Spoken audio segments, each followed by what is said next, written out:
Well, it's out with the old and in with the new for the Meridian Wildcats. Yep, they finally got their gym updated. Before, the Wildcats were embarrassed to host games at home, but not anymore. Since June 25th, when the Wildcats were last in their gym, a ton of adjustments have been made. From a newly painted court and more, the Wildcats are excited for their updated facility. We are a perennial 6A state tournament championship program. We are Meridian. We are the high school, and our kids deserve the best. Now, there's been a ton of adjustments made here in this auditorium, but there's one everybody can't stop talking about. Wildcat Auditorium finally has air conditioning. Phase one was the AC, long time coming. For anyone that's familiar with Meridian Gymnasium, how warm it used to get in here. So now the AC was the first phase. The common theme from the Wildcats is how much these athletes truly deserve this new facility. There's a lot of history in here, and this floor is uniquely designed. And I just can't wait for the public and the student athletes to be able to see it and compete on it. They put in a lot of work. They do, they put in a lot of work on the court, in the classrooms, and, it's time we give them something back. They give us 4 years, most of them, so it's time to give them something back. Well, it sure has been a long wait, but today, that'll change. The volleyball team finally got to check it out.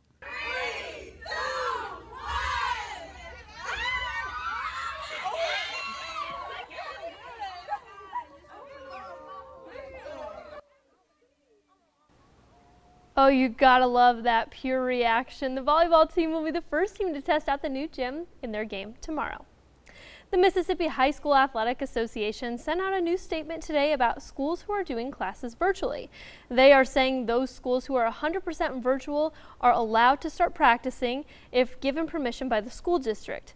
This is good news for many schools who have not been able to practice yet. Now, however, this does not give the schools the ability to play games. So if a game is on the schedule but classes are virtual, it will count as a forfeit. East Mississippi Community College took their team photos today and brought the team together, finally. The Lions have been working through practices, but after not having a season last year due to COVID, today the team was enjoying every second of putting their pads back on. The team all has one mindset, and that is to get a national championship. But head coach Buddy Stevens says, whoa, they have to make sure they're all ready to go for week 1 before they can think about that championship. Put into place a lot of protocol already before we ever start. We've had 100% vaccination with our guys right now. Everybody has at least had 1 shot. Then we'll have 2 before we ever play our first ball game. It's just like a thrill of excitement you get when you score your first touchdown and make your first big play. It just feels like you're getting something off your chest, and I'm just ready to share that moment with my teammates. Oh, it feels great. It's been a long time coming, I can tell you that. It's a great feeling to have everybody coming together and just seeing everybody smile and have a good time. It's been a minute since we suited up, so I know everybody's excited. I know I'm excited, so I'm ready to suit up on September 2nd. The Lions' first game of the season will be September 4th when they host East Central Community College at 7 in the evening. The Babe Ruth World Series continued today in Eagle Pass, Texas, and although Meridian was down their last 2 games, today was a whole different story. Meridian won 9-0 over a solid Southeast Region Championship team from Tallahassee, Florida. Their next game will be tomorrow at 5:30 p.m. as they take on Pacific Southwest. Now, the Braves took on the Marlins in Miami tonight and picked up their 4th straight win. Final score from Lone Depot Park is 12-2. Braves currently lead the Phillies by a game and a half in the NL East.